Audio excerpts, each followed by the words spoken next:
ನಿನ್ನೆಯ ದಿವಸ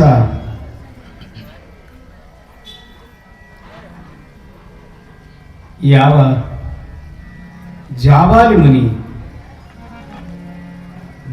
ಮುನಿ ಈ ಭೂಲೋಕದಲ್ಲಿ ಒಂದು ಪರ್ವತದ ಮುಂಭಾಗದಲ್ಲಿ ಆಶ್ರಮವನ್ನು ಕಟ್ಟಿಕೊಂಡು ತಾನು ಆಶ್ರಮವಾಸಿಯಾಗಿ ತಪಸ್ಸನ್ನು ಆಚರಣೆ ಮಾಡುತ್ತಿದ್ದ. ಅಂಥ ಸಮಯದಲ್ಲಿ ಸಾಕ್ಷಾತ್ ಶಂಕರ ಮರಣ ದೇವತೆಯನ್ನು ಕರೆದು, ನೀನು ಹೋಗಿ ರಾಜನ ಮಗನ ರುಂಡವನ್ನು ಕತ್ತರಿಸಿ ಆ ರುಂಡನ್ನು ತೆಗೆದುಕೊಂಡು ಹೋಗಿ ಎಲ್ಲಿ ಬಿಡಬೇಕು ಅಂದ್ರೆ ಜಾಬಾಲಿ ಮುನಿಯ ಆಶ್ರಮದಲ್ಲಿ.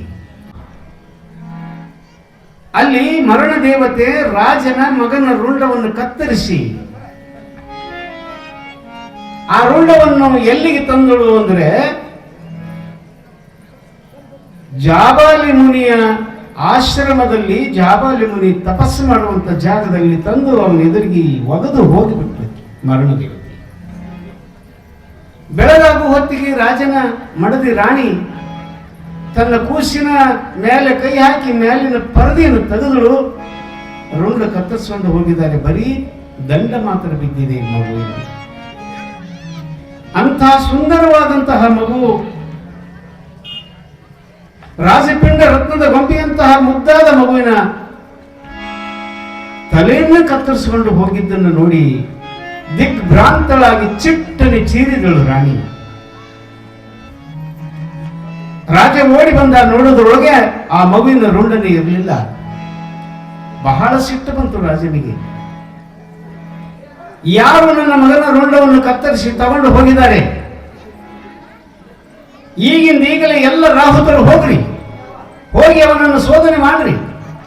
ಆ ರುಂಡ ಎಲ್ಲಿ ಬಿದ್ದಿದೆ, ಯಾರು ಅದನ್ನು ಕತ್ತರಿಸಿದ್ದಾರೆ ಅನ್ನುವಂಥದ್ದನ್ನು ತಿಳಿದು ಅವನನ್ನು ನನ್ನ ಎದುರಿಗೆ ತೆಗೆದುಕೊಂಡು ಬರಬೇಕು ಅಂತ ರಾಜಾಜ್ಞೆ ಆಯಿತು. ಈ ರಾಜಾಜ್ಞೆಯ ಪ್ರಕಾರ ರಾಹುತರೆಲ್ಲ ಹುಡುಕಾಡ್ತಾ ಹೋದರು. ಆ ಅರಣ್ಯದಲ್ಲಿ ಇರತಕ್ಕಂಥ ಜಾಬಾಲಿ ಮುನಿಯ ಆಶ್ರಮದಲ್ಲಿ ಆ ರುಂಡ ಬಿದ್ದಿತ್ತು. ಆ ಮಗುವಿನ ರುಂಡ ತಗೊಂಡು ರಾಹುತರು ರಾಜನ ಹತ್ರ ಬಂದು ಕೊಟ್ಟರು. ಮಹಾರಾಜರೇ, ಮಗುವಿನ ತಲೆ ಕತ್ತರಿಸಿ ಇಂಥ ಆಶ್ರಮದಲ್ಲಿ ಬಿದ್ದಿತ್ತು ಅಂತ ಕೊಟ್ಟರು. ಆಗ ಸಿಟ್ಟಿನಿಂದ ಮಹಾರಾಜ ಆ ಆಶ್ರಮದ ಕಡೆಗೆ ರಾಹುತರನ್ನು ಸೈನಿಕರನ್ನು ಕರೆದುಕೊಂಡು ಆ ಅರಣ್ಯದ ಕಡೆ ಬರ್ತಾನೆ. ಬಂದು ರಾಜನ ಕೈಗೆ ಆ ರುಂಡವನ್ನು ಕೊಡುವುದಷ್ಟೇ ತಡ, ರಾಜ ಅವರೊಂದಿಗೆ ಅಡವಿಗೆ ಹೋದ. ಆ ಜಾಬಾಲಿ ಮುನಿಯ ಆಶ್ರಮದ ಹತ್ತಿರ ಹೋಗಿ, ಅವನಿಗೆ ಅದು ಏನು ಗೊತ್ತಿಲ್ಲ. ಜಾಬಾಲಿ ಮುನಿಗೆ ಯಾರು ತಂದು ರುಂಡು ಹೋಗಿದ್ರು ಗೊತ್ತಿಲ್ಲ, ಏನು ನಡೆದಿದೆ ಅನ್ನೋದು ಗೊತ್ತಿಲ್ಲ. ಅವನು ತನ್ನ ಅಂತರಂಗದೊಳಗೆ ಇಳಿದಿದ್ದಾನೆ. ಹೊರಗಡೆ ಬಾಹ್ಯ ಪ್ರಪಂಚದಲ್ಲಿ ಅವನು ಇಲ್ಲವೇ ಇಲ್ಲ. ಧ್ಯಾನಾಸಕ್ತನಾಗಿ ಕುಂತಿದ್ದಾರೆ ಜಾಬಾಲಿ ಮುನಿಯವರು. ಈ ರಾಜ ಹೋಗಿ ಒಂದು ಸಾರಿ ಜಾಬಾಲಿ ಮುನಿಯನ್ನು ಗದರಿಸಿ ಕೇಳಿದ, ಏ ಸನ್ಯಾಸಿ, ನೀನೇ ಏನೋ ನನ್ನ ಮಗನನ್ನು ಕತ್ತರಿಸಿ ರುಂಡ ಕತ್ತರಿಸಿದ್ದು? ನಿನಗೇನು ಮಾಡಿದ್ದ ನನ್ನ ಮಗ? ಯಾರು ಕತ್ತರಿಸಿದರು? ನೀನೇ ಕತ್ತರಿಸಿದೆಯೋ ಅಥವಾ ಬೇರೆ ಯಾರಾದರೂ ಕತ್ತರಿಸಿದರು? ಆ ಮುನಿ ಅಂತರಂಗದಲ್ಲಿ ಲೀನವಾಗಿರುವಾಗ ಬಾಹ್ಯ ಪ್ರಪಂಚದ ಅರಿವು ಅವನಿಗಿರಲಿಲ್ಲ. ಅವನು ಹಾಗೆ ತಪಸ್ಸನ್ನೇ ಮಾಡ್ತಾ ಇದ್ದ. ಈ ರಾಜನಿಗೆ ಸಿಟ್ಟು ಬಂದು ರಾಹುತರ ಹತ್ತಿರ ಇದ್ದಂತ ಚಂದ್ರಾಯುಧಕ್ಕೆ ಕೈ ಮಾಡಿದ. ಆ ಚಂದ್ರಾಯುಧವನ್ನು ತೆಗೆದುಕೊಂಡು ಬನ್ನಿ ಅಂದ್ರ. ದೊಡ್ಡದಾದಂತ ಹತ್ತಾರದಂತ ಒಂದು ಚಂದ್ರದ ಖಡ್ಗದಂತದ್ದೊಂದು ಚಂದ್ರಾಯುಧ ಅಂತಾರೆ, ಅದನ್ನು ತಂದು ಪಟ್ಟರು. ಎತ್ತಿ ಮಹಾರಾಜ ಆ ಜಾಬಾಲಿ ಮುನಿಯ ರುಂಡಕ್ಕೆ ಕತ್ತರಿಸಿ ಬಿಟ್ಟ. ಯಾವಾಗ ರುಂಡ ಕತ್ತರಿಸಿ ಮುಂದೆ ಬಿತ್ತು, ಅದರೊಳಗಿನ ರಕ್ತ ಈ ಕಾರಂಜಿ ತರ ಪುಟಿಯೋದಕ್ಕೆ ಶುರು ಮಾಡ್ತಾರೆ. ರುಂಡದಿಂದನೂ ರಕ್ತ ಬರ್ತದೆ, ದೇಹದಿಂದನೂ ರಕ್ತ ಬರ್ತದೆ, ಒಂದೇ ಸಮನೆ ಸುರಿತಾ ಇದೆ. ಆ ರಕ್ತದೊಂದಿಗೆ ಹಲವಾರು ಅಸಂಖ್ಯಾತ ಎಷ್ಟೋ ಲಕ್ಷಗಟ್ಟಲೆ ಕುರಿಗಳು ಉದ್ಭವ ಆಗಿಬಿಟ್ಟು ರಕ್ತದೊಂದಿಗೆ ಕುರಿಗಳು ಉದ್ಭವ ಆಗಿ ಶಿವಸಾಂಬಜೇ ನಮಃ ಪಾರ್ವತೇ ಶಿವಹರ ಮಹಾದೇವ ರೇವಣಸಿದ್ದೇಶ್ವರ ಮಹಾರಾಜ ಕಿ. ಎಷ್ಟು ವಿಚಿತ್ರ ಐತಲ್ಲ, ಜಾಬಾಲಿ ಮುನಿಯ ರಕ್ತದೊಳಗೆ ಕುರಿಗಳು ಉತ್ಪನ್ನ ಆದವು. ಅಂದರೆ ಲಕ್ಷಗಟ್ಟಲೆ ಕುರಿಗಳು ಹೊರಗಡೆ ಬಿದ್ದು ಓಡಾಡಕ್ಕೆ ಶುರು ಮಾಡಿಬಿಟ್ಟವು. ಇದನ್ನು ನೋಡಿದ ರಾಜ ಗಾಬರಿಯಾಗಿಬಿಟ್ಟ. ಇದೇನು ಕುರಿಗಳೆಲ್ಲ ಹಿಂಗೆ ಹೋಗ್ತವೆ, ಇಷ್ಟೆಲ್ಲ ಹುಟ್ಟಿದವೆ, ಇವುಗಳನ್ನ ಏನು ಮಾಡ್ಬೇಕು? ಭೂಮಿ ತುಂಬೆಲ್ಲ ಚೆಲ್ಲಾಡ್ಕೊಂಡು ಓಡಾಡ್ತವೆ. ಆವಾಗ ಮಹಾರಾಜ ತನ್ನ ರಾಹುತರಿಗೆ ಹೇಳಿದ, ಅವುಗಳನ್ನ ಬಿಡಬೇಡ್ರಿ, ಅವುಗಳ ಜೊತೆಗೆ ಹೋಗ್ರಿ, ಅವುಗಳಿಗೆ ನೀರು ಕೊಡಿಸ್ರಿ, ಅವುಗಳಿಗೆ ಮೇಯಿಸ್ರಿ. ರಾಜನ ಆಜ್ಞೆ ಆಯ್ತು. ಆ ಕುರಿಗಳ ಹಿಂದಿಂದೆ ರಾಹುತರೆಲ್ಲ ಹೊರಟು ಅವರು ಬೆಳಗು ರಾತ್ರಿ ಹಗಲು ಎನ್ನದೆ ತಿರುಗಾಡಿ ಸಾಕಾಗಿ ಬಂದು ರಾಜನ ಹತ್ತಿರ ಅಲ್ಲೇ ತರಬಿದ್ರು. ನಮಗಾಗುವುದಿಲ್ಲ ಮಹಾಸ್ವಾಮಿ, ಈ ಕುರಿಗಳನ್ನು ಕಾಯ್ದೆ ನಮಗಾಗುವುದಿಲ್ಲ, ಅವುಗಳ ಹಿಂದೆ ತಿರುಗಾಡೋದು ಆಗುವುದಿಲ್ಲ ಅಂದ್ರು. ಆವಾಗ ಮಹಾರಾಜ ಹೇಳ್ದ, ಪ್ರಧಾನಿಗೆ ಹೇಳ್ತಾನೆ, ಮಂತ್ರಿಗೆ, ಅವರಿಗೆಲ್ಲ ಸಾಕಾಗಿದೆ, ನೀನೇ ಪ್ರಧಾನಿ, ನೀನೇ ಹೋಗಿ ಆ ಕುರಿಗಳನ್ನು ಕಾಯ್ದುಕೊಂಡು ಬರಬೇಕು. ಅವಾಗ ಪ್ರಧಾನಿ ಅಂದ, ನಾ ಈ ಕುರಿಗಳನ್ನು ಕಾಯ್ಲಕ್ಕ ನಾವು ಹಾಗಿಂದ್ರೆ ಮೊದಲೇ ಜಾಬಾಲಿ ಮುನಿ ರುಂಡ ಕತ್ತರಿಸ್ಯಾರ, ಅದ್ರ ರಕ್ತದೊಳಗೆ ಹುಟ್ಟ್ಯಾವ ಕುರಿಗಳು. ಅವ ಎಲ್ಲರೂ ದೆವ್ವಾಗಿ ಬಂದು ನನಗೆ ಬಂದು ಸೆನೆಯಕ್ಕೆ ಬಂದಂದ್ರೆ ನಾ ಈ ಕುರಿ ಕಾಯ್ಲಕ್ಕೆ ಹೋಗ್ಬಾರ್ದು. ಮಹಾರಾಜರ, ನಾ ಈ ಕುರಿ ಕಾಯ್ದಾಗೋದಿಲ್ಲ ನನಗೊಬ್ಬರಿಗೆ, ಮತ್ತೇನ್ ಮಾಡ್ತಿ, ನೀನು ನನ್ನ ಜೋಡಿ ಬರ್ಬೇಕು. ನಾವಿಬ್ಬರು ಆದ್ರೆ ನಾನು ಬರ್ತೀನಿ, ಕುರಿ ಕಾಯ್ತೀನಿ, ನೀನು ಎಲ್ಲರೂ ಒಂದ್ ಕಡೆ ನೆಳ್ಳಿ ಕುಂದ್ರು, ನಾ ಕುರಿಗಳನ್ನು ನೀರು ಕುಡಿಸ್ತೀನಿ, ಕಾಯ್ತೀನಿ. ಅವಾಗ ಮಹಾರಾಜ ಅಂದ್ರ, ಆಯ್ತು ನಾನು ಬರ್ತೀನಿ. ಈ ಪ್ರಧಾನಿ ಮಂತ್ರಿಯೊಂದಿಗೆ ರಾಜ ಇವರಿಬ್ಬರು ಕೂಡಿ ಕುರಿಗಳನ್ನು ಕಾಯ್ತಾ ಕುರಿಗಳ ಹಿಂದೆ ಹೋದ್ರು. ಹಸಿರು ಹುಲ್ಲುಗಳನ್ನು ಮೇಯಿಸಿದ್ರು. ಎಲ್ಲ ಎಳೆ ಹುಲ್ಲುಗಳನ್ನು ಮೇಯಿಸಿ ಕೆರೆ ದಂಡಿಗೆ ಹೋಗಿ ಕುರಿಗಳಿಗೆ ನೀರು ಕುಡಿಸಿದ್ರು. ದಣಿವಾಯ್ತು. ರಾಜ ಎಂದು ಕುರಿ ಎಂದು ಹೋಗ್ಯಾನ. ಈ ಜನರ ಜೋಡಿ ತನ್ನ ಕಾರ್ಯವನ್ನ, ತನ್ನ ಹಲವಾರು ಕಾರ್ಯಕ್ರಮಗಳನ್ನು ಮಾಡುವುದೇ ರಾಜನಿಗೆ ಸಾಕಾಗಿ ಹೋಗಿರ್ತದೆ. ಅಂತಹದ್ರಲ್ಲಿ ಈ ಕುರಿಗಳನ್ನು ಕಾಯುವಂತ ಕೆಲಸ ಅವನಿಗೆ ಬಂತು. ಆವಾಗ ಆ ರಾಜ ಅಂತಾನೆ ಹೇಳ್ತಾನೆ, ಆ ರಾಜ ಅಂತಾನೆ, ಈ ಕುರಿಗಳನ್ನ ಕಾಯುವುದು ನಮಗೆ ಸಾಕಾಗಿ ಹೋಯಿತು. ಈ ಶ್ವೇತಾದ್ರಿ, ಆ ಶ್ವೇತಾದ್ರಿ ಅನ್ನುವಂಥದ್ದು ಒಂದು ಬೆಟ್ಟ. ಆ ಶ್ವೇತಾದ್ರಿ ಬೆಟ್ಟದ ಕೆಳಗೆ ತಪಸ್ಸಿಗೆ ಕುಂತು ಬಿಟ್ಟ ರಾಜ ಪ್ರಧಾನಿ ಇಬ್ರು ತಪಸ್ಸಿಗೆ ಕುಂತರು. ಇವರ ತಪಸ್ಸಿಗೆ ಮೆಚ್ಚಿ ಭಗವಂತ ಆ ರಾಜನ ಆ ತಪಸ್ಸಿಗೆ ಮೆಚ್ಚಿ ರಾಜನ ಸ್ವಪ್ನದಲ್ಲಿ ಭಗವಂತ ಕಾಣಿಸಿಕೊಳ್ತಾನೆ. ಮಹಾರಾಜ, ನೀನು ಮತ್ತು ನಿನ್ನ ಮಂತ್ರಿ ಇಬ್ಬರು ಕೂಡಿ ಈ ಶ್ವೇತ ಗಿರಿಯ ಕೆಳಗೆ, ಈ ಶ್ವೇತಾದ್ರಿಯ ಕೆಳಗೆ ತಪಸ್ಸನ್ನು ಮಾಡುವಂತ ಕಾರಣವೇನು? ನಿನಗೆ ಏನು ಬೇಕು? ಬೇಕಾದದ್ದನ್ನು ಕೊಡ್ತೀನಿ, ಏನು ಬೇಕು ಕೇಳುವಂತ. ಆಗ ಮಹಾರಾಜ ಅಂದ, ನನ್ನಪ್ಪ, ನಾನು ಒಬ್ಬ ಮಹರ್ಷಿ ನನ್ನ ಮಗನ ರುಂಡನ್ನು ಕತ್ತರಿಸಿದ್ದ, ಹಾಗಾಗಿ ಆ ಮಹರ್ಷಿಯ ರುಂಡವನ್ನು ನಾನು ಕತ್ತರಿಸಿಬಿಟ್ಟೆ.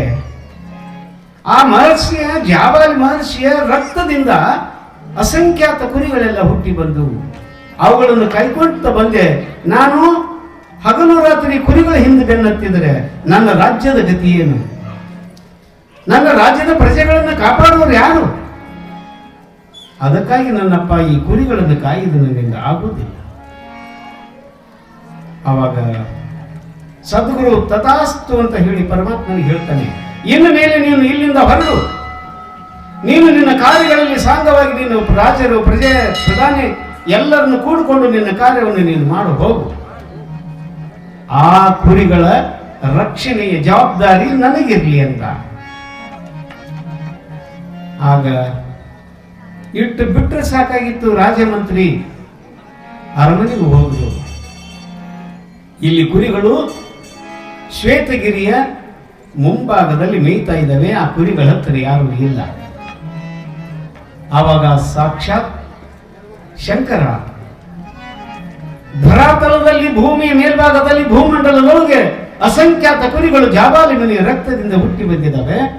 ಅವುಗಳನ್ನು ರಕ್ಷಣೆ ಮಾಡುವಂತಹ ಜವಾಬ್ದಾರಿಯನ್ನ ಚತುರ್ಮುಖ ಬ್ರಹ್ಮನಿಗೆ ಕರೆದು ಹೇಳುತ್ತಾರೆ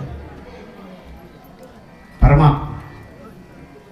ಚತುರ್ಮುಖ ಬ್ರಹ್ಮನಿಗೆ ಹೇಳ್ತಾರೆ, ನೀವು ಈ ಕುರಿಗಳನ್ನು ಕಾಯಬೇಕು. ಆಗ ಚತುರ್ಮುಖ ಬ್ರಹ್ಮ ಕೈಯೊಳಗೆ ಉದ್ದಾದ ಒಂದು ಬಡಿಗೆ ಕೋಲು ಹಿಡ್ಕೊಂಡ, ಹೆಗಲಿಗೆ ಒಂದು ಕಂಬಳಿ ಹಾಕೊಂಡ, ನಾಯಿಗೆನು ಚಾಕು ಡಬರಿ ಕೈಯೊಳಗೆ ಹಿಡ್ಕೊಂಡ, ಅಲ್ಲಿ ಭೂತಲಕ್ಕೆ ಬಂದು ಶ್ವೇತಾದ್ರಿಯಲ್ಲಿ ಇರತಕ್ಕಂಥ ಕುರಿಗಳನ್ನ ಕಾಯುವುದಕ್ಕೆ ಶುರು ಮಾಡಿದ ಬ್ರಹ್ಮದೇವ. ಬ್ರಹ್ಮದೇವನು ಕೆಲವು ದಿವಸ ಕಾದ ಮೇಲೆ ಸಾಕಾಯ್ತು. ಬ್ರಹ್ಮದೇವ ಬಂದು ಪರಮಾತ್ಮನಿಗೆ ಹೇಳ್ತಾನೆ, ದೇವ, ಈ ಕುರಿಗಳ ಹಿಂದೆ ತಿರುಗುವುದು ನನ್ನಿಂದ ಆಗುವುದಿಲ್ಲ, ನನಗೆ ಸಾಕು, ಮತ್ತೆ ಯಾರನ್ನಾದರೂ ನೇಮಿಸಿರಿ ಎಂದ. ಆಗ ಪರಮಾತ್ಮ ಶ್ರೀಮನ್ನಾರಾಯಣ ಹರಿಯನ್ನು ಕರೆದು, ಶ್ರೀಮನ್ನಾರಾಯಣ, ನೀವು ಕುರಿಗಳನ್ನು ಕಾಯಬೇಕು. ಶ್ರೀಮನ್ನಾರಾಯಣ ಭಗವಂತನ ಮಾತನ್ನು ಮೀರುವುದಾಗುವುದಿಲ್ಲ. ಕೊಡಲ ಹಿಡಿದು ಶ್ರೀಲೋಲ ಕೃಷ್ಣ ತಗದನ ರಾಗ.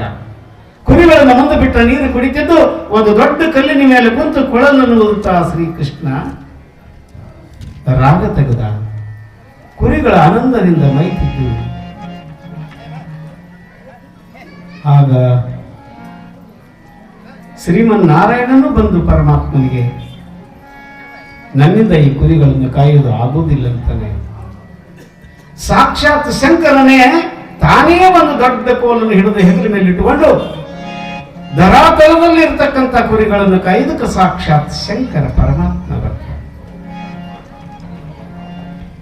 ಬಂದು ಶಂಕರನು ತನಗೆಷ್ಟು ಸಾಧ್ಯವೋ ಅಷ್ಟು ಕುರಿಗಳನ್ನು ಕಾಯ್ದು ಸಾಯಂಕಾಲ ಕುರಿಗಳನ್ನು ಒಂದು ಕಡೆ ನಿಲ್ಲಿಸಿ ತಾನು ಮನೆಗೆ ಬಂದ. ಪಾರ್ವತಾದೇವಿ ಶಂಕರನ ಮುಖ ನೋಡ್ತಾಳೆ, ಸದ್ಗುರುವೇ, ನಿನ್ನ ಮುಖ ಯಾಕೆ ಕಪ್ಪಾಗಿದೆ? ಮುಖ ಎಲ್ಲ ಜೋತ್ ಬಿದ್ದಿದೆ, ಗಾಳಿ ಬಿಸಿಲಿಗೆ ತಿರುಗಾಡಿ ಬಂದು ಬೆಂಡಾಗಿ ಹೋದಾಗಿದೆಯಲ್ಲ, ಯಾಕೆ? ಪಾರ್ವತಿ, ನಾನು ಕುರಿ ಕಾಯುವುದು ನನಗೆ ಸಾಕಾಗಿ ಹೋಗಿದೆ. ಬ್ರಹ್ಮ ವಿಷ್ಣು ಅವರೆಲ್ಲ ಕಾದರು, ನಾನು ಕಾದೆ, ನನಗೂ ಸಾಕಾಯ್ತು. ಯಾರಿಗೆ ಕುರಿ ಹಚ್ಚಲಿ ಅಂತ ನಾನು ಕುಂತೀನಿ.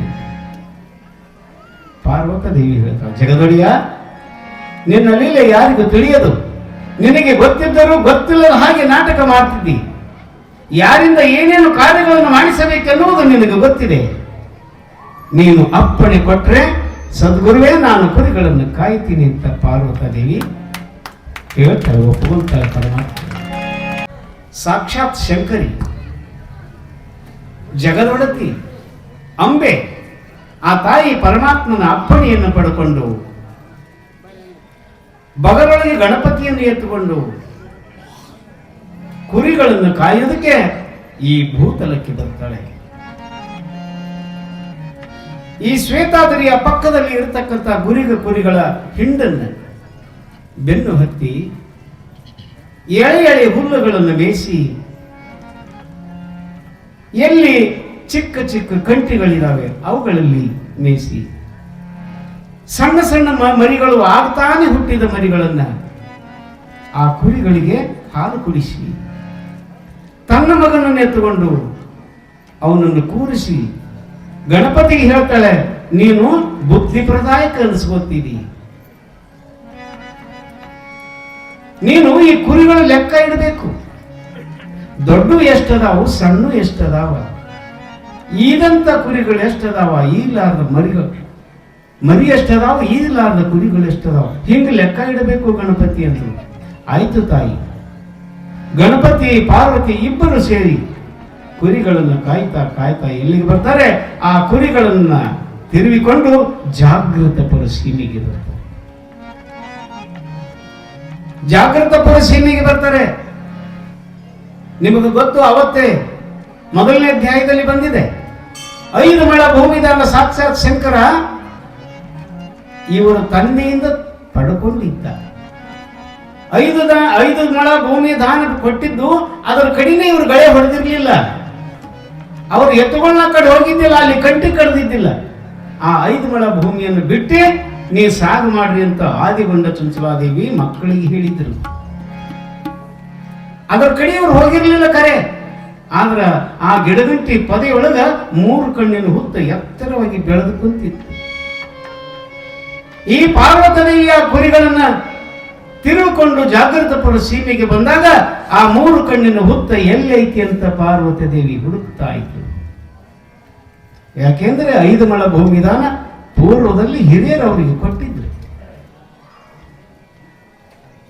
ಪಾರ್ವತದೇವಿ ಆ ಕುರಿಗಳನ್ನು ಕಾಯ್ತಾ ಕಾಯ್ತಾ ಬಂದು 3 ಕಣ್ಣಿನ ಹುತ್ತಿನ ಹತ್ತಿರ ಬಂದು ಆ ಹುತ್ತಿನ ಮುಂದೆ ಕುಂತು ಪಾರ್ವತದೇವಿ ಸದ್ಗುರು ಭಗವಂತನ ನಾಮಸ್ಮರಣೆಯನ್ನು ಮಾಡಿ ಪ್ರಣವ ಮಂತ್ರವನ್ನು ಜಪಿಸಿದ ಕ್ಷಣ ಯಾವಾಗ ಪಾರ್ವತದೇವಿ ಗಣಪತಿಯನ್ನು ಮುಂದೆ ಕೂರಿಸಿಕೊಂಡು 3 ಕಣ್ಣಿನ ಹುತ್ತಿನ ಮುಂದೆ ಆ ಮಂತ್ರವನ್ನು ಪಠಿಸಿದ ಕ್ಷಣ ಭೂಮಿ ಬಿರುದ ಇಬ್ಬಾಗ ಆಯಿತು. 5 ಮೊಳ ಭೂಮಿ ಬೋಕ ಬಿತ್ತು ಗವಿ ಬಿದ್ದು ಬಿಡುತ್ತೆ. 5 ಮೊಳ ಭೂಮಿ ಬೋಕ್ ಬಿದ್ದಾಗ ಒಳಗೆ ನೋಡಿದರೆ ಎಷ್ಟು ದೂರ ಹೋದರೂ ದಾರಿ ಕಾಣ್ತದೆ, ಎಷ್ಟು ದೂರ ಹೋದರೂ ಜಾಗ ಐತೆ ಅಲ್ಲಿ. ಪಾರ್ವತದೇವಿ ನನಗೆ ಕಾಯ್ದಾಗೋದಿಲ್ಲ, ಇನ್ನೊಬ್ರು ಕಾಯ್ದತ್ ಹೇಳಲಿಲ್ಲ, ಅದಕ್ಕೊಂದು ಉಪಾಯ ನಾನು ಮಾಡಬೇಕು, ಇದಕ್ಕೊಂದು ರಕ್ಷಣೆ ಕೊಡಬೇಕು ಅಂತ ಆ ಎಲ್ಲ ಕುರಿಗಳನ್ನ 5 ಮೊಳ ಭೂಮಿ ಏನು ಬಾಯಿ ಬಿಟ್ಟಿತ್ತು ಆ ಭೂಮಿಯೊಳಗ ಕುರಿಗಳನ್ನು ಹೊಗಿಸಿದಳು ಪಾರ್ವತದೇವಿ. ಅದರ ಬಾಗಿಲ ಹಾಕಬೇಕಲ್ಲ, ಮಣ್ಣಿನೊಳಗ ತನ್ನ ಹಾಲಿನಿಂದ ಆ ಮಣ್ಣನ್ನು ಕಲಸಿ ಒಂದು ಬಾಗಿಲ ತರ ಮಾಡಿ ಆ ಬಾಗಿಲ ಅದಕ್ಕೆ ಬಡಿದು ತನ್ನ ಮುತ್ತಿನ ಮೂಗತಿಯನ್ನು ಅದಕ್ಕೆ ಕೀಲಿ ಹಾಕಿದ್ರು. ಪಾರ್ವತಿ ದೇವಿ ಸಾಕ್ಷಾತ್ ತನ್ನ ಮುತ್ತಿನ ಮೂಗತಿ ಅದಕ್ಕೆ ಹಾಕಿ ಅದಕ್ಕೊಂದು ಆಶೀರ್ವಾದ ಮಾಡಿ ಅಭಯ ನೀಡಿದಳು. ಈ ಮುತ್ತಿನ ನನ್ನ ಮುತ್ತು ಮುಗುವತ್ತೆ ನಾನು ಹಾಕಿದ್ದೀನಿ ನತ್ತನ, ಇದು ಮುಂದೆ ಮುತ್ತಲ ಮರವಾಗಿ ಬೆಳಿಬೇಕು, ಜಗತ್ತಿನೊಳಗೆ ಮುತ್ತಲ ಮರ ಅಂತ ಅದಕ್ಕೆ ಹೆಸರು ಬರಬೇಕು ಅಂತ ಆಶೀರ್ವಾದ ಮಾಡಿದರು. ಎಷ್ಟು ಆಶೀರ್ವಾದವನ್ನು ಮಾಡಿ ಇದನ್ನ ಮುಂದೆ ಬರುವಂತಹ ಮಹಾಪುರುಷನ ಕಾಲಗುಣದಿಂದ ಈ ಕುರಿ ಹೇಳಬೇಕು. ಭೂಮಿಯೊಳಗೆ ಕುರಿಗಳಿದ್ದು ತನ್ನ ಲಿಂಗದಲ್ಲಿ 2 ಇರುವೆಗಳನ್ನು ಇಟ್ಟುಕೊಂಡಿದ್ದು, ಒಂದು ಗಂಡ ಒಂದು ಹೆಣ್ಣು.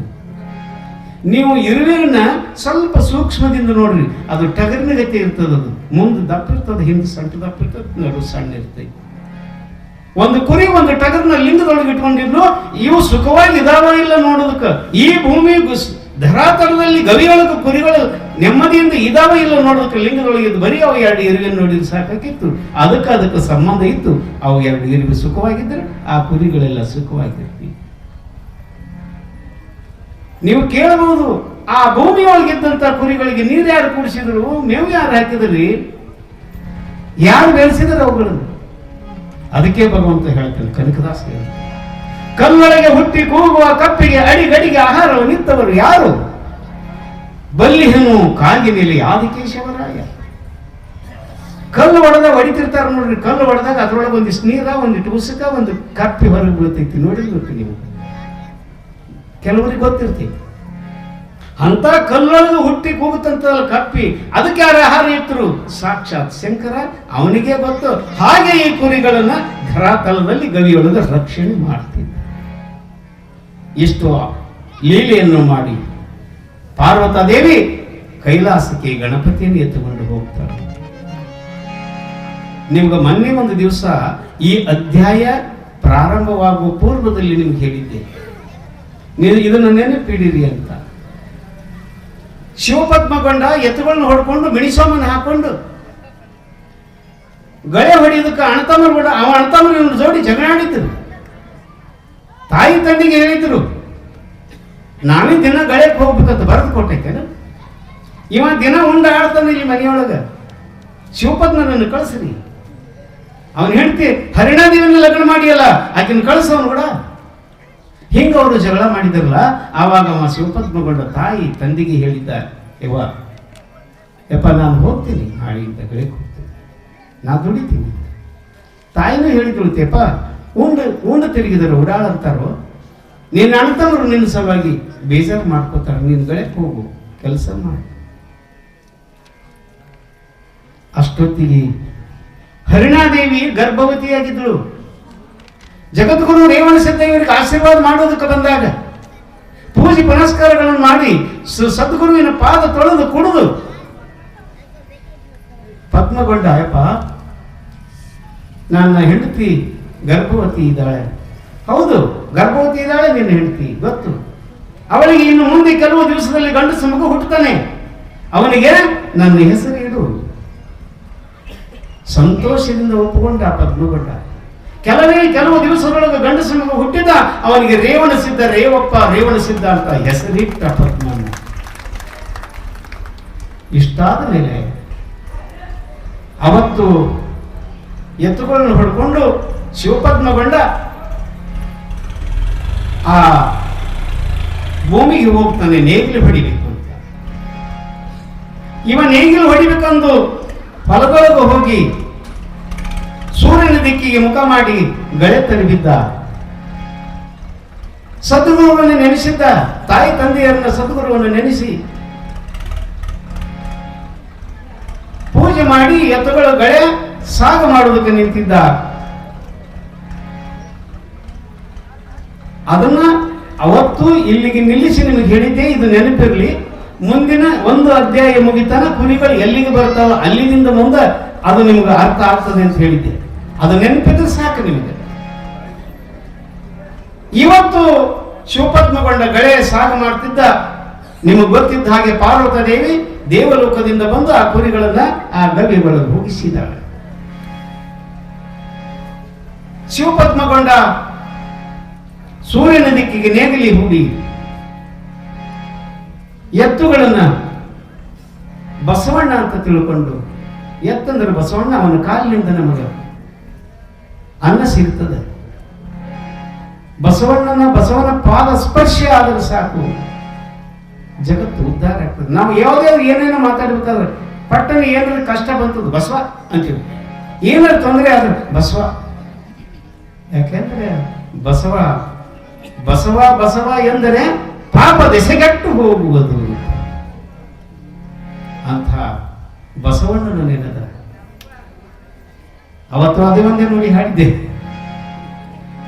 ಬಾಗುರು ಬಸವಣ್ಣ ನಿನ ಕಾರ್ಯಕ್ಷೇತ್ರ ಕಲ್ಯಾಣ, ಬಾಗುರು ಬಸವಣ್ಣ ಕಾರ್ಯಕ್ಷೇತ್ರ ಕಲ್ಯಾಣ, ಇಡೀ ನುಡಿ ಆಡಿಬನಿಗೆ ಕಂಡಿಯ ಮಂಚಣ್ಣ, ಇಡೀ ನುಡಿ ಆಡಿಬನಿಗೆ ಕಂಡಿಯ ಮಂಚಣ್ಣ.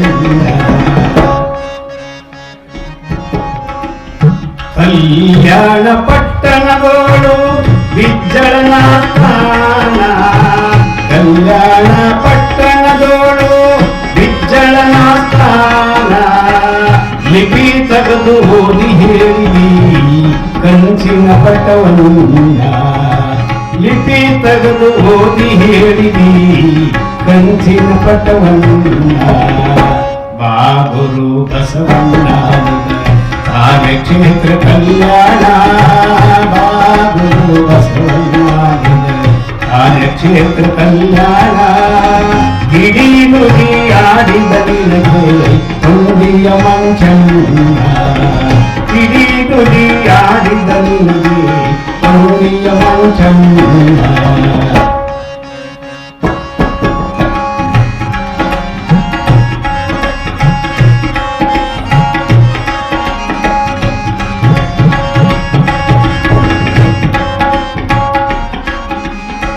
ಮಧುವರ್ಷ ಹರಳಯ್ಯನವರು ಕೂಡಿ ಬೀಗತಾನ, ಮಧುವರ್ಷ ಹರಳಯ್ಯನವರು ಕೂಡಿ ಬೀಗತಾನ, ಛಾತಿ ಎಂಬ ಸೂತಕ ಬೇಡ ಸುತ್ತಿ ಬಂದು ಆಕ್ಷೇಣ, ಜಾತಿ ಎಂಬ ಸೂತಕ ಬೇಡ ಸುತ್ತಿ ಬಂದು ಆಕ್ಷೇಣ.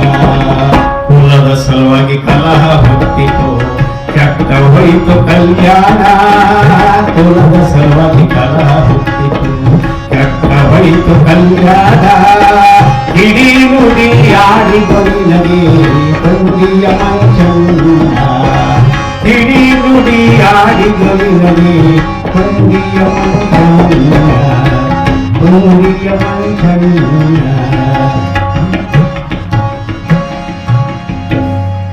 ಇಂಥ ಬಸವಣ್ಣನನ್ನು ನೆನೆದು ಅವನ ಪಾದಕ್ಕೆ ನಮಸ್ಕಾರ ಮಾಡಿ ಬಸವಣ್ಣನ ಹೆಗಲ ಮೇಲೆ ನಗ ಇಟ್ಟ ನೇಗಿಲು ಹುಡಿ ಸದ್ಗುರುವನ್ನು ನೆನೆದು ತಾಯಿ ತಂದೆಯನ್ನು ನೆನೆದು ಸಾಗ ಮಾಡದ ಪದ್ಮಣ್ಣ ಗಳೆ ಸಾಗ ಮಾಡ್ದ. ಒಂದು ಸುತ್ತ ಹೋಗಿದ್ದ ಬಂದ, ಎರಡನೇ ಸುತ್ತ ಬಂದ, 3 ಹೋಯ್ತು, 4 ಆಯ್ತು, 5ನೇ ಸುತ್ತು ಹೊಡೆದಿದ್ದ ತಾಯಿ ಮನೆಯಿಂದ ಬುತ್ತಿ ತಗೊಂಡು ಬಂದಳು. ಚಂಚಲ ಏ ಪದ್ಮಣ್ಣ ಗೆಳೆ ತರವು ಬುತ್ತಿ ತಗೊಂಡು ಬಂದಿನಿ, ಗಿಡ ತೆಳಗುವ ಊಟ ಮಾಡು. ಆಯ್ತೇವ ಬಂದೆ, ನೀ ಯಾಕೆ ಬಂದೇವ ಅಂತ ಹೇಳನಾಗಿ ಕೆಟ್ಟ ಬಿಸಿಲದ ಅಲ್ಲಿ ಗಳೆ ತರ ಬಿದ್ದ ಗಿಡದ ಹತ್ತಿರ ಬಂದು ತಾಯಿ ಹತ್ತಿರ ಬಂದು ಕುಂತ. ಇನ್ನೊಂದು ಮಾಡಿತ್ತು, ಅದೇ ಹೊಲದೊಳಗೆ ಇನ್ನೊಂದು ಕಡೆ ಅವ್ರ ಅಣ್ಣತಮ್ಮರು ಅಣ್ಣದ ಕೆಲಸ ಮಾಡ್ತಿದ್ರು. ಈಗ ಇನ್ನ ಬುತ್ತಿ ತಂದಿಳಿ ಕೂತಾಳ. ಅವ ಪದ್ಮಣ್ಣ ಕೈ ತಕೊಂಡು ಬಂದು ಕುಂದರ್ಬೇಕು ಅನ್ನೋದ್ರೊಳಗೆ ಅವ್ರನ್ನ 5 ಮಂದಿ ಬಂದರು. ಯವ್ವ ನೀ ಬುತ್ತಿ ತಂದು ಇಟ್ಟಿಲ್ಲ, ನೀ ಹೋಗು, ನಾವೆಲ್ಲ ಊಟ ಮಾಡ್ತೇವೆ, ಹೋಗು. ಎಷ್ಟು ಪ್ರೀತಿ ಮಾಡ್ತೀವಿ ಅವನ ಮೇಲೆ. ಬುತ್ತಿ ತಂದು ಇಲ್ಲಿ ಗಿಡಕ್ಕೆ ಇಳಿವಲ್ಲ, ಆಚೆ ಕಡೆ ತರ್ಬೇಕು ನೋಡೋನು. ನಾವು 5 ಮಂದಿ ಕೆಲಸ ಮಾಡ್ತಿದ್ದೇವಲ್ಲ, ಬುತ್ತಿ ಆ ಕಡೆ ತರಬೇಕು. ಸುಮ್ಮನೆ ಇಲ್ಲದಕ್ಕೊಂದು ಜಗಳ ತೆಗಿಲಕ್ಕೆ ಕಾರಣನೇ ಇರಂಗಿಲ್ಲ ಅದಕ್ಕೆ. ಆಗ ಆಯ್ತಪ್ಪ ನೀವು ಊಟ ಮಾಡಿ, ನಾವು ಊಟ ಮಾಡ್ತೀವಿ. ಅವರು ಊಟ ಮಾಡಕ್ ಕೂತರು. ಆಕೆ ತಾಯಿಯನ್ನು ಅಲ್ಲಿ ಕಳಿಸಿದ್ರು. ಪದ್ಮಣ್ಣಗೆ ಊಟ ಕೊಡ್ಲಿಲ್ಲ. ಅವತ್ತು ದಿವಸ ಊಟ ತಾವೇ ಮಾಡಿದ್ರು. ಉಳಿದದ್ದನ್ನ ಎಲ್ಬಿಡಿ ಒಳಗೆ ಬಿಟ್ಟು ಅಟ್ ಊಟ ಮಾಡಿ ಅವ್ರು ಹೋಗಿಬಿಟ್ರು. ಶಿವಪದ್ಮಗೊಂಡ ಹಂಗೆ ಕುಂತಿದ್ದ. ಆ ತಾಯಿ ವಾದಕ್ಕೆ ಹೊಳ್ಳಿ ಬಂದು, ಅಲ್ಲೋ ನಿನ್ಗೆ ಊಟ ಮಾಡಂತೆ, ನೀ ಊಟ ಮಾಡ್ಲಿಲ್ಲ, ನೋಡವರೆಲ್ಲ ಊಟ ಮಾಡಿ ಹೆಂಗೆ ಚೆಲ್ಲಿ ಹಾದ್ರು. ಇವ ಅದಕ್ಕೆ ನೀ ಚಿಂತೆ ಮಾಡಬೇಡ. ಜಗದ್ಗುರು ರೇವಣಸಿದ್ಧರು ನನ್ನ ಹಿಂದಿದ್ದಾರೆವ. ಅಂದು ಕೈಯೊಳಗಿದ್ದಂತ ಸದ್ಗುರು ರೇವಣಸಿದ್ಧ ಪಟ್ಟಿರುವಂತ ಬಸವ ಭಂಡಾರ ಜಾಡಿಸಿ ಹೊಡೆದ. ಅಗಲೆಲ್ಲ ತುಂಬಿ ಹೋಯಿತು, ಪಂಚ ಪಾತ್ರೆಗಳೆಲ್ಲ ತುಂಬಿ ಹೋದು, ಅಡಿಗೆ ಆಯ್ತು, ನೀರು ಎಲ್ಲ ರೈ ತಯಾರಾಗಿ. ಇದು ರೀ ಗುರುವಿನ ಮಹಿಮೆ. ಆ ಬುಟ್ಟಿ ಒಳಗ ಅನ್ನ, ಅಡಿಗೆ, ಅಡಿಗೆ, ಸಾಹಿತ್ಯ ಎಲ್ಲ ತಯಾರು. ರೇವಣಸಿದ್ದನ ಆಶೀರ್ವಾದದಿಂದ ಆಕೆ ಅಂದಳು, ಯಪ್ಪ ಎಂಥ ಶಕ್ತಿ ಐತೋ ನಿನಗ. ನಿನ್ನ ಹಳದಿನ ಕರೆಯಂಗಿಲ್ಲ, ಹಣಿ ಬರ್ದ, ನಾ ಬರ್ದಿಲ್ಲೋ, ಅವ ಬರ್ದ, ರೇವಣಸಿದ್ದ ಬರ್ದ. ಮಗನೇ ನೀ ಎಂಥ ಶಕ್ತಿವಂತನಾಗಿ ಸದ್ಗುರುವಿನ ಇನ್ನೆಷ್ಟು ಬೆಳೆಸಿರ್ಬೇಕು ನೀನು. ಅವನ ಆಶೀರ್ವಾದದಿಂದ ಅಡಿಗೆ ಎಲ್ಲ ತಯಾರಾಗಿದೆ. ಯವ ಊಟ ಮಾಡೋಣ ಬಾ. ತಾಯಿನ ಕರ್ಕೊಂಡು ಶಿವಪದ್ಮಗೊಂಡ ಊಟ ಮಾಡ್ತಾನೆ. ಊಟ ಮಾಡಿ ತಾಯಿಯನ್ನು ಕಳಿಸಿ ಮತ್ತೆ ನೇಗಿಲು ಹೊಡಿಲಿಕ್ಕೆ ಶುರು ಮಾಡ್ತಾನೆ.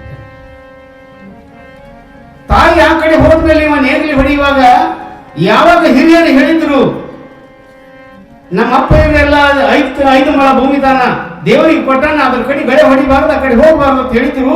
ಆದ್ರೆ ಇವನಿಗೆ ಅದು ಮರುಳು ಆಗ್ಲಿಲ್ಲ, ಗೊತ್ತಾಗ್ಲಿಲ್ಲ, ಮರ್ತು ಬಿಟ್ಟ. ಸದ್ಗುರುವಿನ ನೆನೆಸ್ತಿದ್ದ, ಸದ್ಗುರುವಿನ ಹಾಡುಗಳನ್ನ ಹಾಡ್ತಿದ್ದ, ಕಣ್ಣು ಮುಚ್ಚಿ ಎತ್ತುಗಳಿಗೆ ಕೈ ಮಾಡ್ತಿದ್ದ. ಆ ಕಡೆ ನೋಡ್ಲೇ ಇಲ್ಲ. ಆ ಹುತ್ತಿನ ಹತ್ತಿರ ಹೋಗಿ ಹುತ್ತಿನ ಬುಡಕು ನೇಗಿಲುಗಳು ಬಡದು ಹೋಗಿ ಬಿಡ್ತು. ಬರಗಂತ ಧಗ್ಗಂತ ಬಿಡ್ತು. ಆ ಬಾಗಲು ಅಗ್ನಿಪುರದ ಬಾಗಲ ಕರ್ರಂತ ಜಗದು ಕಡಿಗಾಗಿ ಹೋಗಿ ಎತ್ತುಗಳು ಎದಿ ನರಗಳೆದ್ದಿದ್ದು ಅದು ಸಿಕ್ಕು ಬಿಟ್ಟದ. ಅದಕ್ಕೆ ಗುಳ ಅದಕ್ಕೆ ಹೋಗಿ ಆ ಹುತ್ತಿಗೆ ಅದ್ರ ಗುಳ ಸಿಕ್ಕದು ಎತ್ತ ಜಿಕ್ಕಿದ್ರು ಬರುವುದು ನರಗ ಸೆಟದ ಬಿಟ್ಟವು ಎತ್ತುಕೊಳ್ಳೋದು. ಜಾಡಿಸಿ ಹೊಡೆದಾಗ ಅದು ಯಾವಾಗ ಅಗ್ನಿಪುರದ ಬಾಗಿಲು ತೆರೀತು, ಆ ಬಾಗಿಲು ತೆರೆದ ಕೂಡಲೇ ಅಸಂಖ್ಯಾತ ಕುರಿಗಳು ಈ ಭೂಮಿಯ ಧರಾತಲದಲ್ಲಿ ಪಾರ್ವತಿ ದೇವಿ ಏನು ಲೀಲೆ ಮಾಡಿ ಇಟ್ಟು ಹೋಗಿದ್ರಲ್ಲ, ಅದೇ ಕುರಿಗಳು ಹೊರಗಡೆ ಬಂತು. ಆವಾಗ ಅವಂಗ ಈ ಕುರಿಗಳನ್ನು ನೋಡಿ, ಇದು ಏನಪ್ಪ, ಇದು ಹುತ್ತಿನ ಹುಳುಗಳು ಇಟ್ಟು ಬದಲಕತ್ತೇವ. ಹಿರಿಯರು ಮಾಡಿದ ಹಿತದ ಖಜಾನೆ ನಾನು ಹಾಳು ಮಾಡಿಬಿಟ್ಟೆ. ನಾ ಎಂಥ ಮೂರ್ಖ. ನಮ್ಮ ಹಿರಿಯರು 3 ಕಣ್ಣಿನ ಹುತ್ತಿನ ಕಡೆ ಹೋಗ್ಬೇಕಂತ ಎಲ್ಲ ಹೋಗಬಾರ್ದು ಅಂತ ಹೇಳಿದ್ರು ಎಲ್ಲರೂ. ಖರೆ ನಾನು ಮರ್ತು ಗಳೆ ಹೊಡೆದು ಬಿಟ್ಟೆ. ಒಂದು ಹೋಗ್ತದೆ, ಒಂದು ಈ ಕಡೆ ಹೋಗ್ತದೆ, ಒಂದು ಆ ಕಡೆ ಹೋಗ್ತದ. ಅವಕ್ಕನ್ನೆಲ್ಲ ಬಿಟ್ಟರು ನನ್ನ ಗತಿ ಹಂಗ ಇವಕ್ಕನ್ನೆಲ್ಲ ಸಂರಕ್ಷಣೆ ಮಾಡ್ಬೇಕಂತ ಮಾಡ್ಬೇಕಂದು ದೊಡ್ಡದೊಂದು ಮುಳ್ಳಿನ ಹೆಂಟ ತಂದು ಒಟ್ಟಿ ಆ ಬಾಗಿಲಿಗೆ ಒಟ್ಟಿ ಉರಿ ಹಚ್ಚಿಬಿಟ್ಟ. ಹಂಗನೆ ಹೊಕ್ಕದನೆ ತಂದು ಅದ್ರಾಗ ಉರಿ ಹಚ್ಚಿದ್ರೆ ಬಹಳ ಸುಟ್ಟು ಕುರಿ ಕರ್ಗದು ತುಸುಗೆ ಸುಟ್ಟು ಕುರಿ ಕೆಂಗುರಿಗೆ ಅದು ಜಿಗದು ಹೋದ ಕುರಿ ಬೆಳಿ ಕುರಿ ಹಂಗೆ ಉಳಿದಿತ್ತು. ಹೊಂಡ ಹೈಗ ವರ್ಣದ ಕುರಿಗಳು, ನಾನಾ ತರದ ವರ್ಣದ ಕುರಿಗಳು ಜಗತ್ತಿನ ತುಂಬಾ ವ್ಯಾಪಿಸಿಕೊಂಡು ಇದು ಗುರುವಿನ ಲೀಲೆ, ಇದು ಗುರುವಿನ ಕೃಪಾ. ನಿಂತು ನೋಡಿ ಬೆರಗಾದ ಏನಾದರೂ ಮಾಡಿ ಇವುಗಳನ್ನ ಹೊಳ್ಳೆ ಅದರಲ್ಲಿ ಹಾಕ್ಬೇಕಂದ್ರೆ ಸಾಧ್ಯ ಆಗಲಿಲ್ಲ. ಸುಟ್ಟರೆ ಸುಡಬೇಕಂದ್ರೆ ಸುಡಲಿಲ್ಲ. ದೇವರ ಅವತಾರದಿಂದ ಆಗಿರುವಂತಹ ಸುರಮುನಿಗಳಿಂದ ಆಗಿರುವಂತಹದ್ದು. ನಿಂತು ನೋಡಿ ಅವಂದ ಇವುಗಳನ್ನು ರಕ್ಷಣೆ ಮಾಡ್ಬೇಕು, ಏನಾರು ಮಾಡ್ಬೇಕು. ಅಲ್ಲಿಂದ ಎತ್ತುಗಳು ಅಲ್ಲೇ ಬಿಟ್ಟ. ಅವು ಮನೆಗೆ ಹೋದ ಎತ್ತುಗಳು ಹಿಂಗೆ ಗುರುಗಳ ಹಿಂದೆ ಬೆನ್ನು ಹತ್ತಿ ಬಿಟ್ಟ. ಗುರುಗಳ ಹಿಂದೆ ಬೆನ್ನು ಹತ್ತಿದ. ಶಿವಪದ್ಮಗೊಂಡ ಕುರಿಗಳ ಹಿಂದೆ ಹೋಗ್ತಾ ಹೋಗ್ತಾ ಕುರಿಗಳು ಈಲಕ್ ಶುರು ಮಾಡಿಬಿಟ್ಟು ಒಂದು ಈದ್ರೊಳಗೆ ಒಂದು ಈತದ, ಒಂದು ಈದ್ರೊಳಗೆ ಒಂದು ಈತದ. ಇದನ್ನ ಎತ್ಕೊಳ್ತಾನ, ಮತ್ತೊಂದು ಈತದ, ಅದನ್ನ ಇಳಿಸಿ ಮತ್ತೊಂದು ಈದು, ಮತ್ತೊಂದನ್ನ ಎತ್ಕೊಳ್ಳೋದ್ರೊಳಗೆ ಇದ್ರ ಮರಿ ಯಾವುದು, ಯಾವ ಮರಿಗೆ ಇದು ಹುಟ್ಟಿದ ಗೊತ್ತಾಗೋದು. ಆವಾಗ ಒಂದು ಶಿವಪದ್ಮಗೊಂಡಂದ ನನಗೆ ಎಂಥದ್ದು ಗೊತ್ತಪ್ಪ, ಇದು ಒಂದು ಐಡಿಯಾ ಮಾಡ್ಬೇಕಂತ. ಓಸು ಈಲಕತ್ತೇವ ಯಾವ ಕುರಿದು ಯಾವ್ದೊಂದು ಹೆಂಗ್ ಕಂಡು ಹಿಡೀಲಿ. ಒಂದು ಕುರಿ ಈದ ಕೂಡಲೇ ಅದ್ರ ಮರಿಯ ಅದ್ರ ಕೊಳ್ಳಿಗೆ ದಾಂಗಡಿ ಬೆಳ್ಳಿ ಕಿತ್ತಿದ್ದ ದಾಂಗಡಿ ಬೆಳ್ಳಿಯೇ ಅದು ಕಟ್ಟಿ ಬಿಡ, ಕೊಳ್ಳಿನ ಬೆಳ್ಳಿ ಕಟ್ಟಿ ಬಿಡ. ಇನ್ನೊಂದು ಕುರಿ ಈದಗಳೇ ಅದನ್ನು ತಂದು ದಾಂಗಡಿ ಬೆಳ್ಳಿಗೆ ಆ ಕುರಿಗೆ ಮರಿಗೆ ಗಟ್ಟಿ ಹಾಕಿ ಬಿಡ. ಅವಾಗ ದೇವರೊಂದು ಏನು ಹುಚ್ಚು ಹುಟ್ಟಪ್ಪ ಇದು, ಅದಕ್ಕೆ ಹಾಲು ಕುಡಿಸ್ಬೇಕು. ಇಲ್ಲಿ ಅದು ತಗೊಂಡ್ರೆ ಕೊಳ್ಳಿಗೆ ಕಟ್ಟಿದ್ರ ಅದಕ್ಕೆ ಹಾಲು ಯಾರು ಕುಡಿಸ್ಬೇಕು, ನಾ ಏನ್ ಮಾಡ್ಲಂತ ಭಗವಂತ. ಅವಾಗ ಪರಮಾತ್ಮ ಶಿವಪದ್ಮಗೊಂಡ ತನಗನಿಸಿದ ಪ್ರಕಾರ ಅವ ಕೊಳ್ಳಿಗೆ ಎಲ್ಲ ಮರಿಗಳಿಗೆ ಕುರಿಗಳನ್ನ ತಗೊಂಡಾಗ ಆ ಕೊಳ್ಳಿ ಕಟ್ಟ್ಯಾನಲ್ಲ, ನಾನು ಒಂದು ಲೀಲೆ ಮಾಡಬೇಕಂತ ಭಗವಂತ. ಎಲ್ಲಿ ಕೊಳ್ಳಿಗೆ ಕಟ್ಟಿದ್ದ ಮರಿಗಳನ್ನ ಆಯಾ ಕುರಿಗಳಿಗೆಲ್ಲ ಕೊಳಬಲಿ ಹುಟ್ಟಿಸ್ಬಿಟ್ಟ. ಅಲ್ಲೇ ಕೊಳ್ಳೊಳ ಕೂತು ಹಾಲು ಕುಡಿಯಕ್ಕೆ ಶುರು ಮಾಡಿಬಿಟ್ಟು ಮರಿಗೆ ಅಲ್ಲೇ ಕೊಳಬಲಿ ಹುಟ್ಟಿತ್ತು. ಆ ಕೊಳಮಲ್ಲಿ ಏನು ಹುಟ್ಟಿತು ಅಲ್ಲೇ ಕೊಳ್ಳೊಳ ಕಟ್ಟದಲ್ಲಿ ಹಾಲ. ಹಿಂಗ ಕುರಿಗಳನ್ನು ಮೇಯಿಸ್ತಾ ಮುಂದೆ ಶ್ವೇತಗಿರಿಯಿಂದ ಹಿಡಿದು ತಿರುಗುತ್ತಾ ಗುಡ್ಡಗಾಡುಗಳನ್ನು ತಿರುಗುತ್ತಾ ಗಂಧಲಗಿರಿ ಪರ್ವತಕ್ಕೆ ಬರ್ತಾನೆ. ಆ ಪರ್ವತದಲ್ಲಿ ತಿರುಗಾಡಿ ಸಾಕಾಗಿ ಸದ್ಗುರುವನ್ನು ನೆನೆಸಿ, ಜಗದ್ಗುರು ರೇವಣ ಸಿದ್ಧರನ್ನ ನೆನೆಸಿ ಪ್ರಸನ್ನತೆ ಹೊಂದಿದ ತಂದೆ, ನನಗೆ ನನ್ನ ಕಷ್ಟವನ್ನು ಇನ್ಯಾರ ಮುಂದೆ ಹೇಳಲಿ, ನೀನು ಭೇಟಿ ಆದರೆ ನಾನು ಏನನ್ನಾದರೂ ನನ್ನ ಕಷ್ಟಗಳನ್ನು ನಿನಗೆ ಹೇಳ್ತೀನಿ ಅಂತ ಸದ್ಗುರುವನ್ನು ನೆನೆಸ್ತಾನೆ. ಜಗದ್ಗುರು ರೇವಣ ಸಿದ್ಧರನ್ನು ನೆನೆಸುತ್ತಾ ಶಿವಪದ್ಮಗೊಂಡ ಆರ್ಥನಾದದಿಂದ ಬೇಗ ಕರಿತಾನೆ ಗುರುವನ್ನು. ಭಕ್ತ ಕೈವಾರಿ ಜಗದ್ಗುರು ರೇವಣ ಸಿದ್ಧ ಇವನಿಗೆ ಮಾತು ಕೊಟ್ಟಿದ್ದ, ನೀನು ಕರೆದಾಗ ಬರ್ತೀನಿ. ಆಗ ಇವನ ಆರ್ಥನಾದವನ್ನು ಕೇಳಿ ಜಗದ್ಗುರು ರೇವಣ ಸಿದ್ಧರು ಪ್ರತ್ಯಕ್ಷರಾಗಿ ಗುರುವಿನ ಪಾದಕ್ಕೆ ಹೊಂದಿ ರೇವಣ ಸಿದ್ಧರಿಗೆ ಕೈ ಮುಗಿದು ಕೇಳ್ತಾರೆಪ್ಪ, ಹಿರಿಯರು ಮಾಡಿದ ಹಿತದ ಕಚಾರಿ ಹಾಳು ಮಾಡಿ ಕುರಿಗಳ ಹಿಂದೆ ಬಂದೆ. ಈ ಕುರಿಗಳ ಜೊತೆಗೆ ತಿರುಗಿ ಸಾಕಾಗಿ ಹೋಯ್ತು. ಬಳಲಿ ಬೆಂಡಾದೆ ನನ್ನಪ್ಪ, ನನಗೆ ಏನೂ ತೋಚದಾಗಿದೆ. ಆಗ ರೇವಣ ಸಿದ್ಧರು ಹೇಳ್ತಾರೆ, ಅಲ್ಲೋ ಶಿವಪದ್ಮಗೊಂಡ, ಕುರಿಗಳ ಕೊರಳಿಗೆ ಮರಿಗಳನ್ನು ಯಾಕೆ ಕಟ್ಟಿದಿ? ಅವು ಗುರ್ತು ಸಿಗಲ್ಲಪ್ಪ. ಒಂದು ಏಣ ಒಂದೇ ಇರ್ತದ, ಮತ್ತೊಂದು ಏಣ ಮತ್ತೊಂದು ಇರ್ತದ. ಹೌದು, ಅವುಗಳಿಗೆಲ್ಲ ಹಾಲು ಕುಡಿಸ್ಬೇಕಲ್ಲ ನೀನು. ಅಲ್ಲಿ ಕುಡಿತಾವಪ್ಪ, ಕೊಳ್ಳ ಕುಡಿತಾವ. ಕೊಳ್ಳೊಳಗ ಸದ್ಗುರುವಿನ ಆಶೀರ್ವಾದದಿಂದ ಕೊಳಮಲಿಗಳು ಹುಟ್ಟಿದಾವೆ. ನೀನು ಮಾಡದೇ ಇರೋದಕ್ಕೆ ಅವುಗಳನ್ನೆಲ್ಲ ಕೊರಳು ಬಿಚ್ಚವುಗಳು ಬಿಚ್ಚಿ ಬಿಡು. ಹಾಲು ತಮ್ಮ ತಮ್ಮ ತಾಯಿ ಹಾಲು ಅವ್ರು ಕುಡಿತವೆ. ಆಯ್ತು ನನ್ನಪ್ಪ. ಹಾಲು ಕುಡಿದ ಮೇಲೆ ಪ್ರತಿ ಕುರಿಗಳು ಈದ ಮೇಲೆ ಗಿಂಪದ ಹಾಲು ಇರ್ತಾವ, ಗಿಣ್ಣದ ಹಾಲು ಇರ್ತಾವ. ಅವು ಪ್ರತಿ ದರ ಶಕ್ತಿಯುತವಾದಂತಹ ಹಾಲು ಇರ್ತದೆ. ದಾರಿಗೆ ಹೋಗುವಂತ ಪಾಪಿ ಪರದೇಶಿಗಳಿಗೆಲ್ಲ ದಾನ ಮಾಡು. ಹಾಲು ಗಿಣ್ಣವನ್ನು ಬಂದವರಿಗೆಲ್ಲ ಉಣಿಸು, ಚರರಿಗೆಲ್ಲ ಉಣಿಸು. ಸನ್ಯಾಸಿಗಳು ಬಂದವರಿಗೆ ಪ್ರೀತಿಯಿಂದ ಹಾಲು ದಾನ ಮಾಡು. ಇದರಿಂದ ನಿನಗೆ ಪುಣ್ಯ ಬರುತ್ತದೆ. ನೀನು ಚರರಿಗೆ, ಸಾಧು ಸಂತರಿಗೆ, ಪಾಪಿ ಪರದೇಶಿಗಳಿಗೆ, ದಾರಿಯಿಂದ ಹೋಗುವಂತವರಿಗೆಲ್ಲ ಈ ಹಾಲು ದಾನ ಮಾಡಿ ಅವರಿಗೆ ಗಿಣ್ಣದ ಹಾಲನ್ನು ಉಣಿಸಿದರೆ ನಿನಗೆ ಪುಣ್ಯ ಬರ್ತದೆ. ಅದಾದ ಮೇಲೆ ನೀನು ಊಟ ಮಾಡಬೇಕು. ಆಗಲಿ ತಂದೆ, ನಿನ್ನ ದಯ ಇದ್ದ ಹಾಗೆ ನೀನು ಹೇಗೆ ಹೇಳ್ತೀಯ ನನ್ನಪ್ಪ ಹಾಗೆ ನಾನು ಮಾಡ್ತೇನೆ. ಆಗ ಶಿವಪದ್ಮಗೊಂಡ ಹಾಲು ಕಾಸ್ತಿದ್ದ, ಬರೋರಿಗೆ ಉಣಿಸ್ತಿದ್ದ, ಹಾಲಿನ ಗಿಣ್ಣ ಮಾಡಿ ಉಣಿಸ್ತಿದ್ದ. ಸಾಧು ಸನ್ಯಾಸಿಗಳು ಬರಲಿ, ಪಾಪಿ ಪರದೇಶಿಗಳು ಬರಲಿ, ಆ ದಾರಿಯಿಂದ ಹೋಗುವಂತ ಯಾರೇ ಬಂದರೂ ಸಹಿತ ಅವರಿಗೆಲ್ಲ ಹಾಲು ಉಣಿಸ್ತಿದ್ದ, ತಾನು ಊಟ ಮಾಡುತ್ತಿದ್ದ. ಎಲ್ಲರಿಗೂ ಗಣತೃಪ್ತಿಗೊಳಿಸಿದ ನಂತರ ಶಿವಪದ್ಮಗೊಂಡ ತಾನು ಆ ಹಾಲನ್ನು ಊಟ ಮಾಡ್ತಿದ್ದ. ಹೀಗೆ ಕಾಲ ಕಳಿತ ಶಿವಪದ್ಮಗೊಂಡ ಆ ಗಂಧರ್ವಗಿರಿ ಪರ್ವತದಲ್ಲಿ ಕುರಿಗಳನ್ನು ಸಂರಕ್ಷಣೆ ಮಾಡ್ತಾನೆ. ಜಗದ್ಗುರು ರೇವಣಸಿದ್ಧರು ಇಷ್ಟು ಲೀಲೆಯನ್ನು ಮಾಡಿ ಆಶೀರ್ವಾದವನ್ನು ಮಾಡಿ ಹೋಗ್ತಾರೆ. ಮುಂದಿನ ಭಾಗದಲ್ಲಿ, ಮುಂದಿನ ಅಧ್ಯಾಯದಲ್ಲಿ ಜಗದ್ಗುರು ರೇವಣಸಿದ್ಧರ ಆಶೀರ್ವಾದದಿಂದ ಅವನ ಕುರಿಗಳನ್ನು ಕಾಯುವಾಗ ಅವನಿಗೆ ಮುಂದೆ ಏನಾಗ್ತದೆ, ಆ ಕಟ್ಟ ಅಡವಿಯಲ್ಲಿ ರಾಕ್ಷಸಿ ಇರ್ತದೆ. ರಾಕ್ಷಸಿ ಹತ್ತಿರ ಒಂದು ಮಗು ಇರ್ತದೆ. ಅದರಿಂದ ಇವ ಅಡವಿಯಲ್ಲಿ ಇದ್ದಂತ ಒಬ್ಬ ಸ್ತ್ರೀಗಳನ್ನ ಅವನು ಹೇಗೆ ಮದುವೆ ಆಗ್ತಾನೆ ಅನ್ನುವಂಥದ್ದು ನಾಳಿನ ದಿವಸ ನೋಡೋಣ.